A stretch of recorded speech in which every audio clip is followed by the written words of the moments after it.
Welcome back to a ridiculously hot Steve's Project Car Garage. My name is Steve and welcome to my garage. It's been a month since I've put a video out on YouTube, so I just want to say, first of all, sorry about that, guys. But it's been hot, honestly. I'm in Central Florida and it's July. The last time I posted a video, I think, was like June 30th or something like that, and it was hot then. Now it's July. Actually, it's the end of July. So I haven't done a lot out here. I'll be frank with you. I think right now it's close to 102, 3 degrees right now in the garage, and it's 9:15 at night. I opened up the garage door earlier, and I had fans blowing, and well, that didn't seem to do a whole lot. So it's going to be a short video tonight. There's no question about that. Progress on the Spitfire hasn't stopped. I will say that. I have come out here every once in a while, and I've worked on a few different things. I discovered some holes down in the lower B post that I just wasn't happy with, so I started to try to fill those in.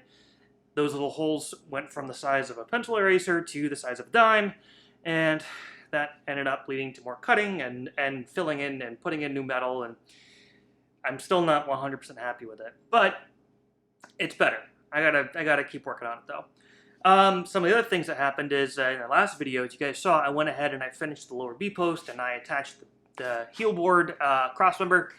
Well, that didn't quite go as it was supposed to. I should have put a little tab on that crossmember, and instead I just kind of did a T-weld, and what that did is it actually pushed the lower B post out further than it's supposed to be. So I went ahead and I started lining up the actual heel board fascia that I have, and I discovered that the lower B post was actually kicked out by about a quarter inch or so. And so that was definitely not to my liking. So my friend Chris actually came over and he and I tackled it together. I haven't welded it back together, but I'm going to hold off on welding a couple of things until I have more metal in place and kind of ready to actually put it all together, because that's what led to this problem in the first place. I didn't put panels together, and I didn't see how things were lining up. So we ended up cutting out an 1/8 of an inch or so section of that lower cross member, and we're able to kind of sandwich it back together. I'm going to definitely need to do a little hammer and dolly work to be able to kind of pull that lower B post in, but then everything should be pretty decent. Another thing that we did is we went ahead and filled that area that we had cut out right behind the seats, where I had made that little kind of like an L-shaped cutout because of all the rot. Chris showed me a video that he made just for me, and actually we'll go ahead and roll that here in just a minute on how to go ahead and make a template. So go ahead and enjoy this next couple of minutes video from Chris, where he's showing us how to go ahead and make the template, and then I'll show you what we did over here. Okay, Steve, let me show you a real quick example. Like, if you've got an inside corner, like you got some weird shape like this, and you're gonna match it exactly, what you're gonna do is come in here with a piece of paper like this. You know, in your case, your cut line's back here. Cover it up like that. Drop in your magnet so it doesn't move around on you.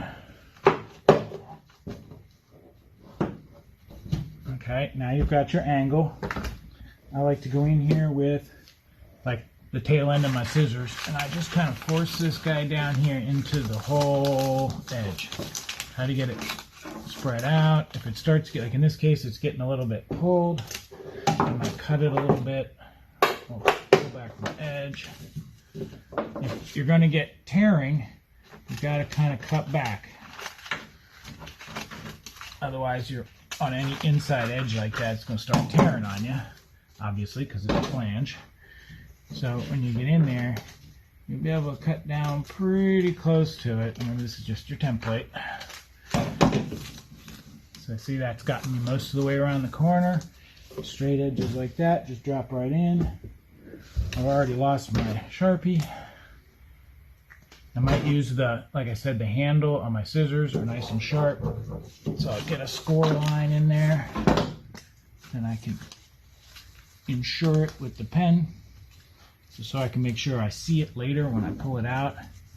Try to stay right down here in the bottom of the curve.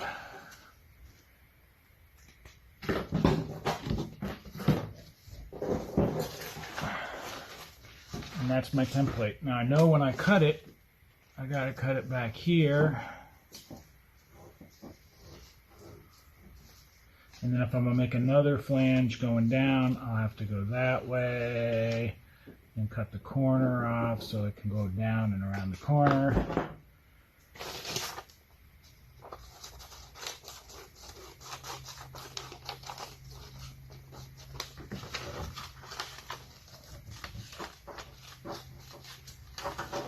clean all this up when it gets transferred to metal, because the line that's important is that curved one. But when I build my patch, I know that even around like the bumps and stuff like that, it's going to fit. All right, Chris, thanks so much for that video. That was great. That was an awesome little tutorial. So Chris actually came over and he helped me make the first template here. So what we'll do is we'll jump over and we'll go ahead and I'll show you what we did. Again, we haven't welded it in. I still have a lot of custom work and a lot of dollying and trying to just line things up to get it fit. And that might be what I tackle tonight. Again, it's really hot out here and I don't know how long I'm going to last. So I'm going to try to put in a decent hour tonight at least, just to see if I can maybe get this piece to fit a little bit better. But here's what we got.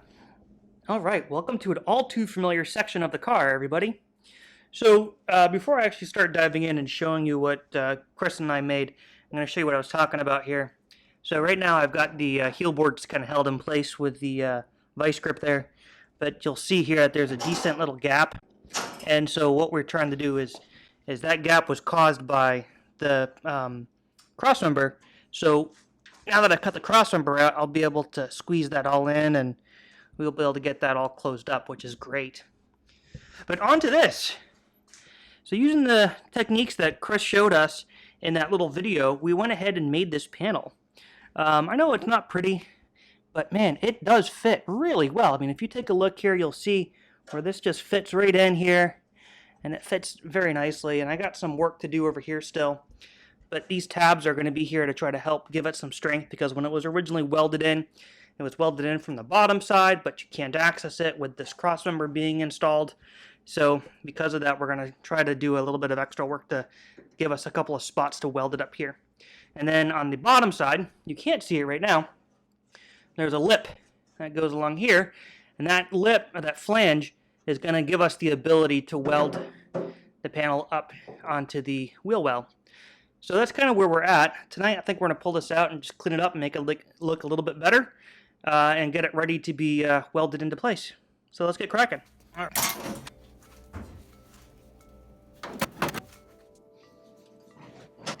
So what I was doing here is pretty much just pulling that panel out and trying to use the hammer to make it fit a little bit better. I did notice throughout the editing process that I was really kind of pushing out that B-post quite a bit, and it gets a little bit less as you go ahead and proceed throughout this, but it's something that I'm definitely going to have to go and revisit a little bit later.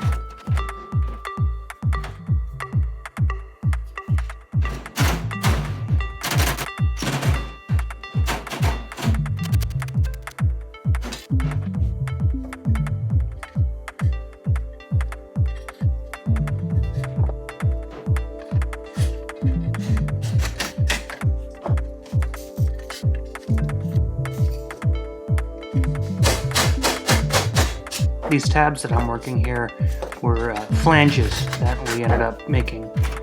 And as I'll explain a little bit later on, I'm going to be using these to spot weld in. And that's why I didn't really kind of make a straight cut, just to kind of make it fit. I had to build these flanges in, so that way I make a stronger weld when I go ahead and weld it in. Instead of doing a T-weld, I'll be doing those little spot welds, or plug welds really is what they're supposed to be called.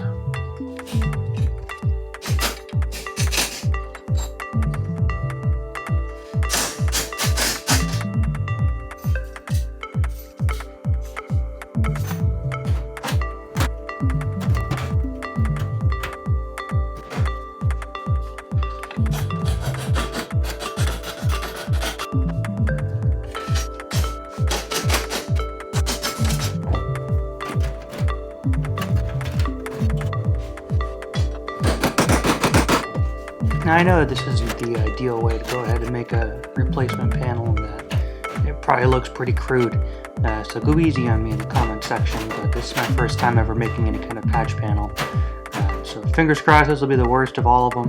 And to be honest, out of all of the patch panels I will have to make on the car, this is probably going to be one of the toughest ones to get, so again, go easy on me.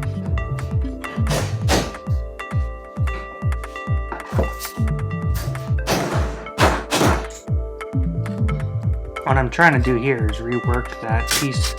I did notice that it was sticking out a little bit too much. There's So just trying to get that bend to be a little bit closer to where the flange starts for the front part. And it got a little bit closer, but I still failed to notice, as you can see right here, actually how much it's actually pushing that B-post out. You can see it move a lot. And after watching it from that angle, it makes me cringe quite a bit. So I'm glad I didn't weld that in. This is definitely going to be a piece I'm going to have to go back and try to rework a little bit more. In fact, that black line, you see that Sharpie line there, that's probably really where I needed to get that bend. I don't know what I was thinking.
Here I was trying to rework that corner flange because I noticed that it was really kind of sticking out quite a bit and there was a pretty large gap. So this is what I was trying to do, just trying to close that gap a little bit by reworking it. And as you can see, I was able to really kind of close it in quite nicely.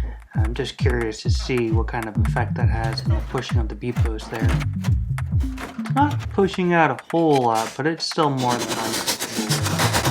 Let's keep watching.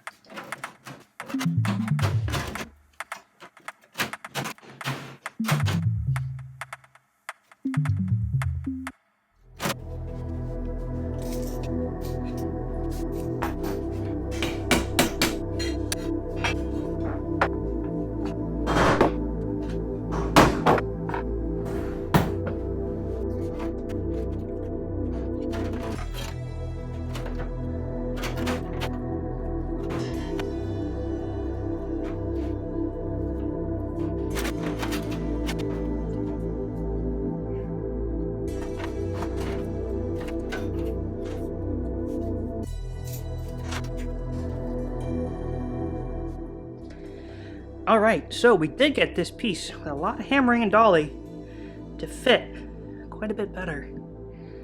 I still have some gaps here that I really want to try to tighten up, so I may work on that a little bit more, but if you can see here, I mean, this seam is pretty good. I'll have to hit it just a little bit from the bottom to try to get it lined up a little bit more, and I tightened up this corner substantially.